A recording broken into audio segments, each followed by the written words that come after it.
ini 27.680.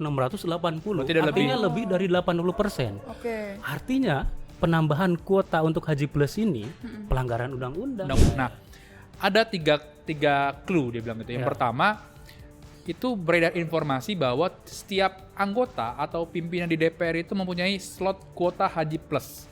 Minimal 100 sampai 500 orang. Ada tuh kemarin kawan yang cerita ya, kawannya dia gitu itu membayar Haji Plus itu sekitar 800 juta ya Sen ya? Iya, 800 juta. Nah, yang kedua motifnya adalah ingin menyingkirkan Gus Yakut ya sebagai Menteri Agama supaya Gus Yakut ini tidak menjadi Menteri Agama lagi.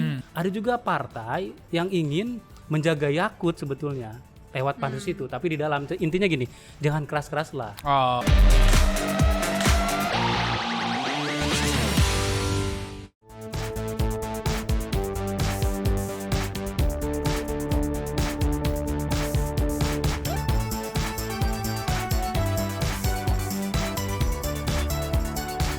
Halo, jumpa lagi dengan Bocor Halus Politik dengan gua Hussein Abri Dongoran. Gua Irwan. Gue Francisca Kristorasana. Hai. Halo. Hai guys. Kemana nih? Yang dua Rikang orang itu sama kemana? Pram. Setelah mengeluarkan investigasi lalu Ngumpet kali ya. Iya. Nih buat teman-teman jangan lupa subscribe akun YouTube tempo.co. Dan teman-teman yang ingin membaca laporan Tempo silakan klik di link di deskripsi di bawah ini. Dan jangan baca atau sebarkan konten bajakan. Cica bajunya baru nih kayaknya nih. Iya nih. Berapa bulan? Dibeliin Pram Oh, berapa bulan? dari IKN apanya? Bajunya? 2 bulan. Oh, cocok tuh ya. Torik Haji 2 bulan.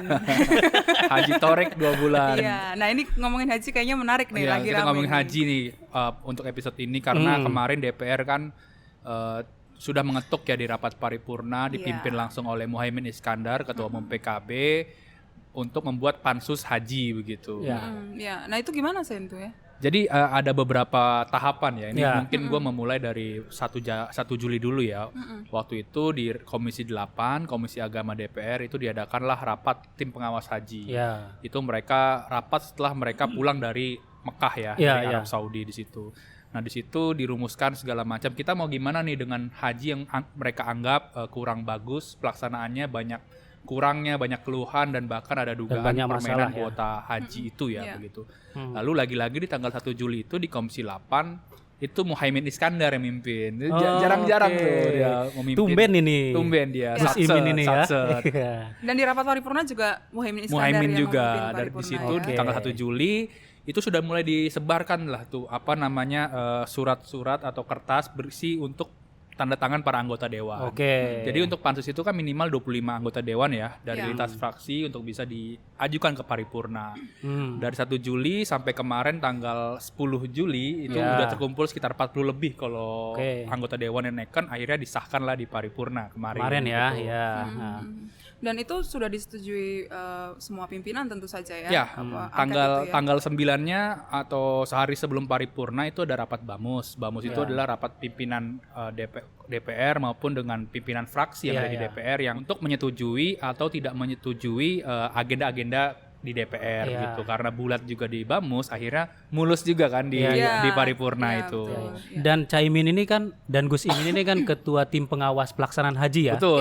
Kalau tidak salah.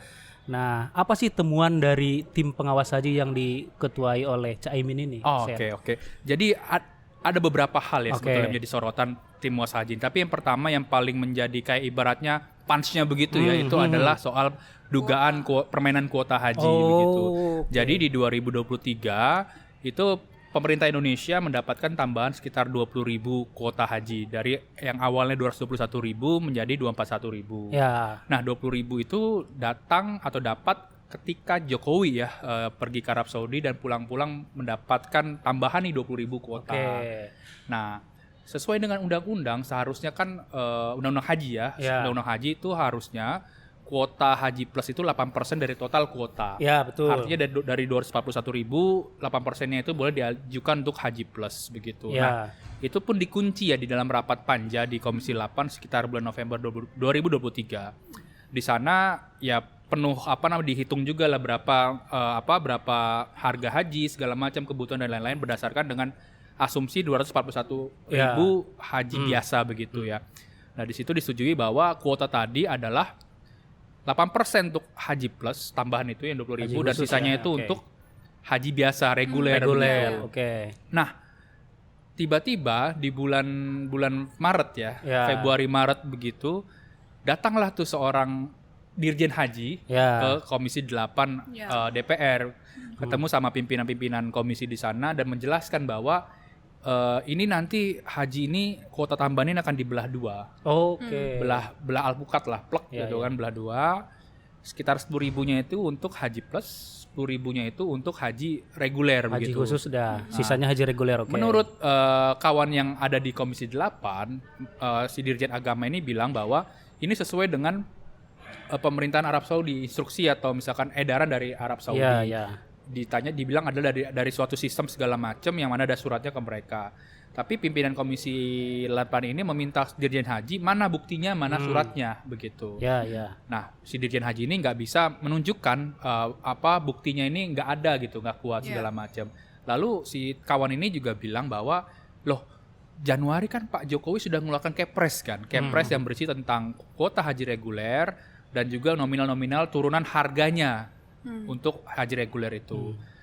Dilalah segala macam, Komisi 8 ini akhirnya tetap gak setuju dengan penambahan kuota itu. Ya, untuk haji khusus untuk ya, haji atau khusus, haji plus untuk haji plus itu. Tapi hingga pelaksanaan kemarin di haji itu kuota haji khusus itu yang nominalnya sangat mahal tetap dibelah dua. 10.000 dan 10.000 reguler. Itulah yang menjadi titik hantamnya orang-orang Komisi 8 kepada pemerintah atau Kemenak dalam hal ini. Tapi sebelum lebih jauh ya, gue ada info yang untuk mendetailkan ya untuk rapat tim WAS di tanggal 1 Juli tadi ya. Ini kan berawal dari rapat di Arab Saudi ya di 12 Juni gitu ya. Di rapat 2023 itu 2024 pas pelaksanaan haji kemarin. Haji. Nah, di Arab Saudi ini agak ribut ini memang. Tim WAS versus Menak ya. Ketika itu Menteri Agama kan berkunjung ke Arab Saudi ya. Dan memantau pelaksanaan haji gitu. Lalu didudukkanlah Menak bersama dengan dirjennya lalu menghadap ke tim WAS gitu ya, ke tim WAS. Nah, rapat tim WAS itu sebetulnya dipimpin oleh pimpinan Komisi 8 gitu. Nah, di rapat itu Menak dihujani tuh dengan berbagai masalah pelaksanaan haji. Yang pertama memang soal ketidakjelasan kuota. Gitu ya. Kuota yang sebetulnya seharusnya diminta semua untuk reguler, kemudian kenapa tiba-tiba dibelah dua seperti kata Husein belah alpukat tadi gitu. Lalu selain kuota juga soal pemondokan yang menjadi concern oleh tim WAS gitu ya. Kenapa? Karena di pemondokan jemaah haji ini di Arab itu kuota yang ada atau kapasitas tenda yang ada di Arab tidak sesuai dengan jumlah kuota jemaahnya gitu. Jadi ilustrasinya gini, misalnya anggota tim WAS menemukan ada di beberapa tenda itu seharusnya tenda kapasitasnya untuk 231 orang gitu. Tapi ternyata isinya lebih dari itu. Gitu, jadi menumpuk gitu. Nah, selain itu juga soal angkutan, transportasi lokal, lalu soal penerbangan gitu ya, yang ada masalah rotasi penerbangan Garuda gitu, lalu ada soal headway bus yang tidak sesuai dengan waktu yang ada di rundown-nya jemaah haji gitu. Nah, dicecarlah Menak di satu tempat begitu ya di Zamzam Tower ya Sen ya.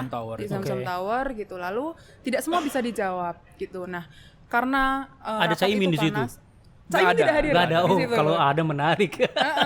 Tidak hadir. Nah, nanti Caimin versus Menak ada di belakang nanti. Iya. Nah, lalu sampai mana tadi jadi Nah, lalu rapat itu kemudian ditekel oleh Sekjen Golkar yang juga adalah wakil ketua DPR gitu ya. Kemudian rapat itu kemudian menyimpulkan dua hal. Yang pertama, masalah haji ini harus ditindaklanjuti atau menjadi concern tim WAS dan DPR. Yang kedua, perlu ada pembentukan pansus gitu ya. Maka di tanggal 1 Juli setelah tim WAS pulang ke Indonesia dibentuklah rapat tim WAS atau evaluasi yang dipimpin Caimin yang tanggal 1 Juli dibilang, tadi. Yang dibilang Husein tadi. Nah, di situ rapatnya tertutup. Rapat tertutup dan mereka mentabulasi berbagai masalah tuh di rapat itu ya. Yang pertama tadi soal kuota, yang kedua pemondokan, yang ketiga soal transportasi itu yang menjadi concern. Dan menariknya di situ Caimin ingin agar pansus ini dipercepat. Gitu. Karena ini dipercepat karena kan masa jabatan DPR akan habis dengan Oktober ya, pendek sekali waktunya. Itu alasan formalnya ya. Dan meskipun DPR akan reses, rapat pansus itu juga akan digelar ketika masa reses.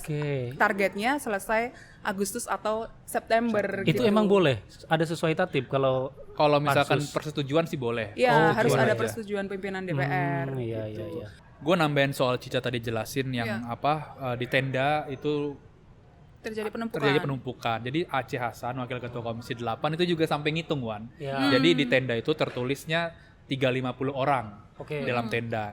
Tapi dia ngitung tempat tidur yang kayak matras gitu, itu ada sekitar 420 dan 420 sampai 430 orang. 420 sampai 430 tenda begitu. Artinya kan itu sama dengan orang begitu. Nah, dia bilang ini juga nggak make sense kan, lu ditulisnya 350 tapi 400. Berarti kan kalau satu tendanya kayak gitu, tenda-tenda lain akan hal serupa begitu. Karena itu banyak yang tidur di lorong tenda segala macam. Numpuk itu aja. Di Arafah atau di Mina ya? Dua-duanya. Tapi kebanyakan di Mina ya, temuannya ya. Ketika Aceh iya. bercerita dengan kita biasanya. Iya. Nah, sebetulnya soal kuota ini, Wan ya. Ini kan tentu menjadi sensitif karena menambah panjang daftar antrean kuota haji, dan ketika Presiden Jokowi ke Arab dan melobi Pangeran MBS waktu itu ya, itu kan keinginannya untuk menambah kuota adalah supaya memperpendek antrean. Itu gimana, Wan tuh ya? Iya, kan tujuan utama Jokowi melobi ke pemerintah Arab Saudi untuk mendapatkan kuota tambahan itu kan untuk memperpendek haji reguler. Ya kita tahu lah kalau misalnya kita daftar sekarang haji dapatnya akan 25 tahun kemudian, bahkan 40 tahun kemudian. Udah daftar lo? Masalahnya belum ini. Furoda dong. Mampu atau haji plus. Masalahnya gak mampu, bos. haji khusus. Nah, tujuannya kan itu. Cuma persoalannya adalah oleh Kementerian Agama, kuota tambahan ini malah dikasih untuk haji khusus. Nah, itu yang menjadi masalah kan, menjadi problem dan menjadi concern DPR. Nah, kami dapat info detailnya ya. Basisnya adalah keputusan Dirjen nomor 118 tahun 2024. Jadi menurut keputusan Dirjen ini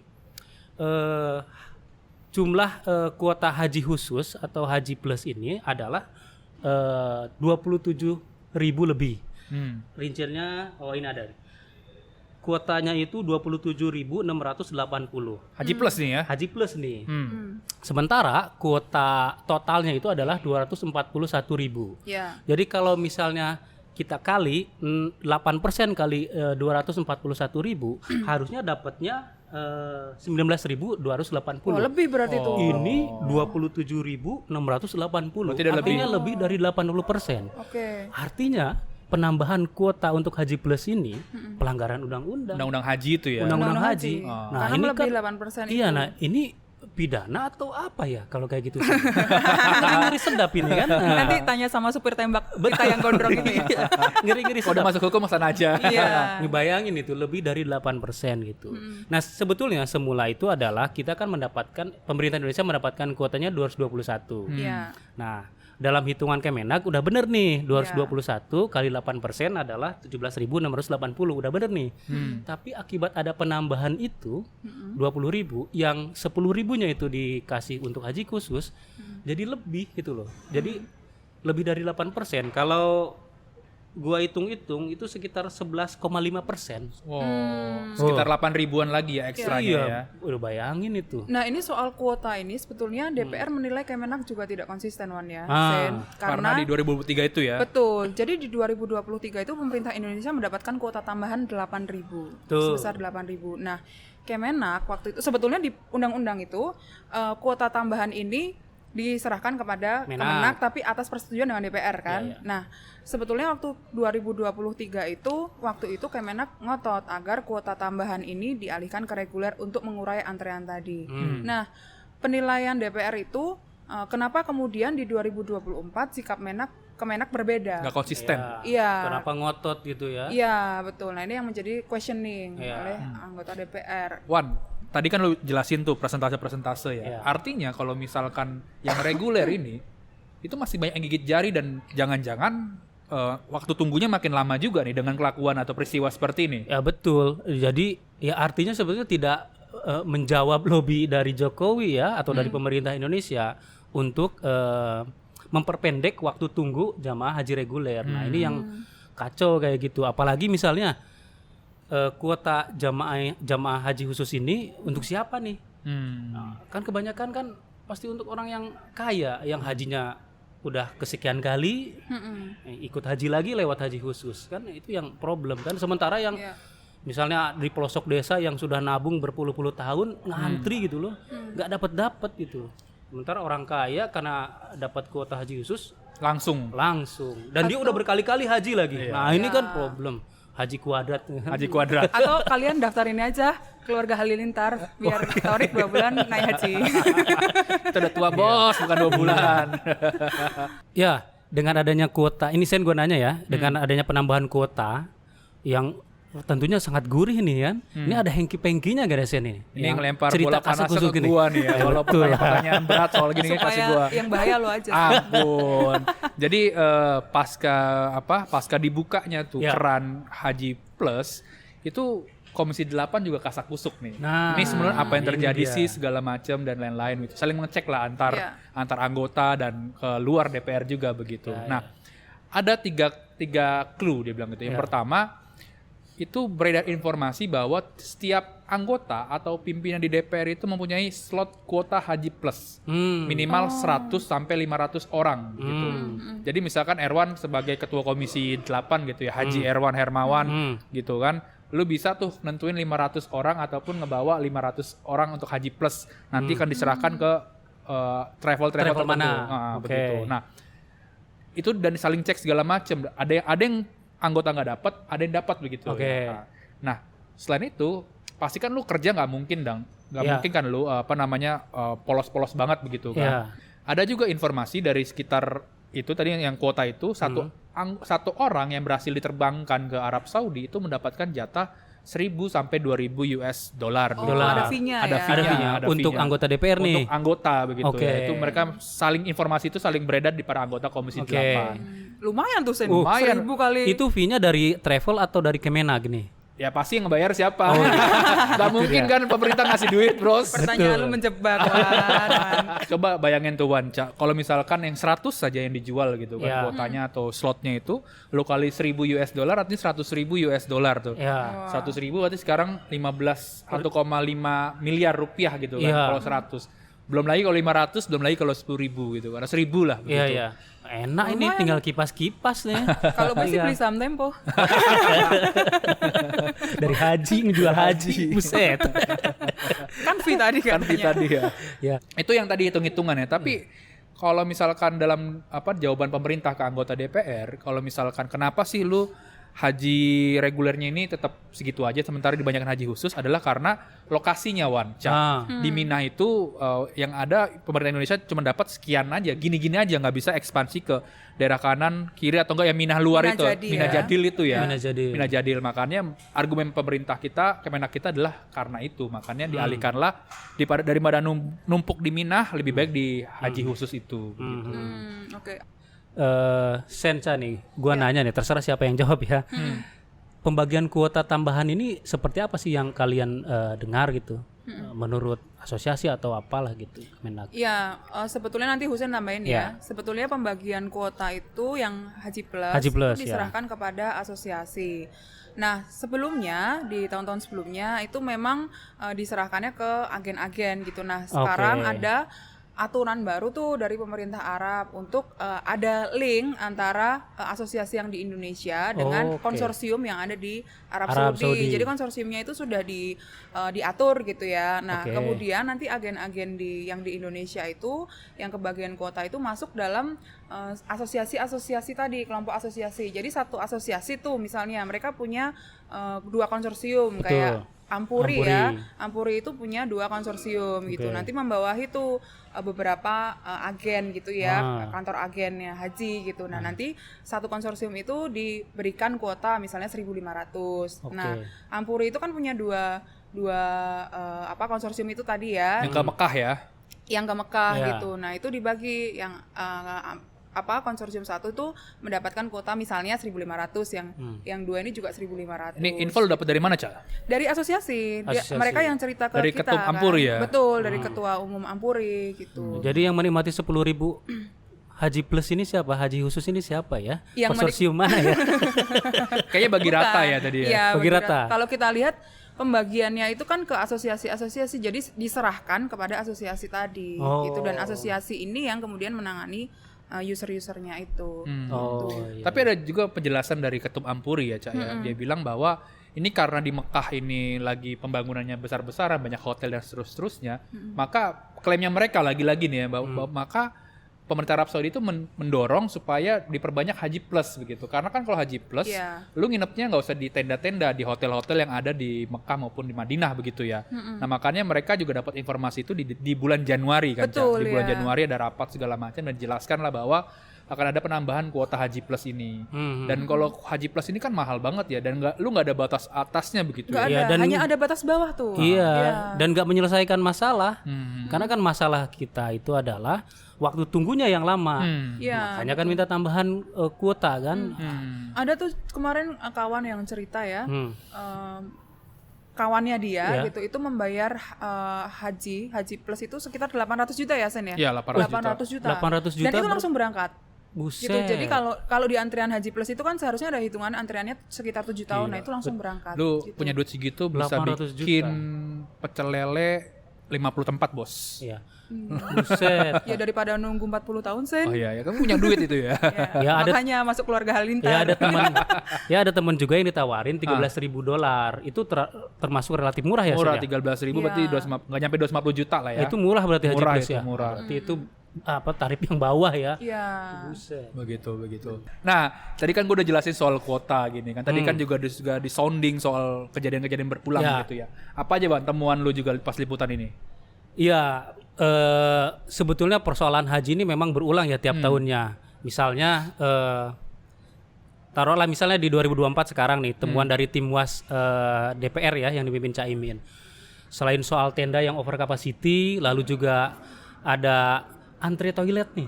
Antri toilet itu bisa berjam-jam gitu. Mandi 2 stafel gue baca juga tuh. Padahal kan toilet itu sangat penting ya untuk kenyamanan ibadah lah kira-kira gitu. Terus kemudian ada transportasi yang delay, yang telat juga, bus dan udara yang rame-rame. Nah, yang paling kita soroti itu yang bus nih, yang telat sampai berjam-jam. Kemudian soal makanan ya, catering ya, itu tidak sesuai juga dengan kesepakatan dengan DPR ya, bahwa harus rasa Nusantara. Ternyata aduh jauh dari rasa Nusantara. Berasnya dari Thailand. Ini rasa IKN maksudnya. Rasa Nusantara. Lo kok sensi amat sih Sen nama IKN? Terus kemudian tenda juga yang nggak ada beberapa fasilitas yang tidak memakai AC. Sementara kan di sana ya tahu sendiri ya panas seperti itu. Nah itulah kira-kira temuannya yang banyak ya, dari tim Was. Peluru-pelurunya tim Was ini ya buat mempertanyakan ke. Makanya mereka mentabulasi masalah itu sampai berentet tuh. Tapi tabulasi itu belum dikeluarkan ke publik ya? Belum. Beberapa sudah sebetulnya. Spill aja. Spill the tea gitu.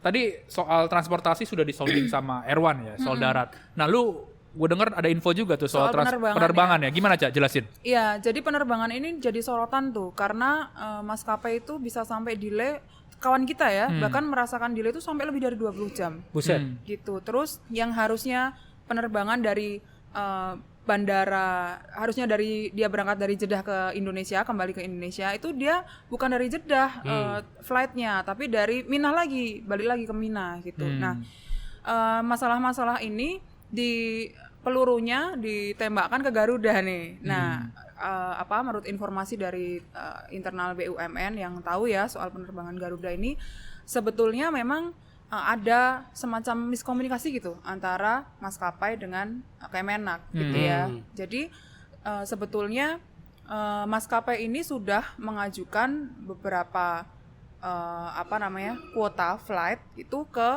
Kemenak sudah sejak lama gitu. Nah, dasarnya adalah sebetulnya kuota haji kita di tahun ini tuh yang paling besar di antara berbagai negara yang lain.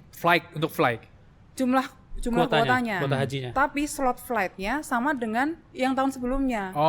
Gitu loh. Jadi di otoritas bandara di sana itu kita bisnis as usual dari tahun yang lalu, dapatnya slot yang jumlahnya sama. Ini nggak diurus atau gimana ya?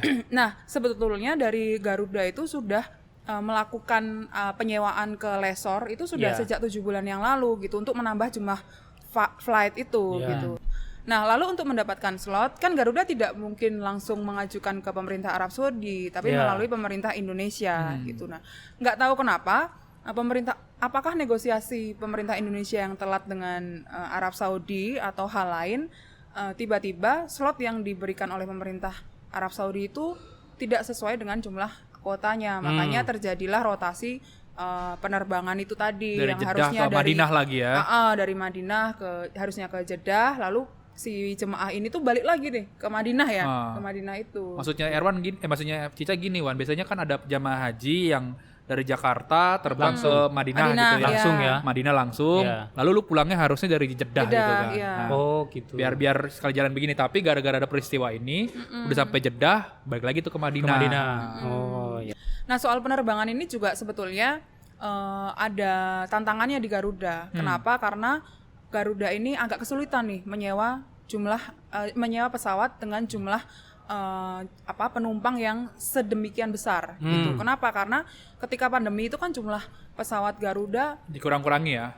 Habis sampai berapa persen itu berkurang kan. Nah, dikembaliin untuk menampung jumlah penerbangan haji itu dia harus menyewa ke lessor lagi kan.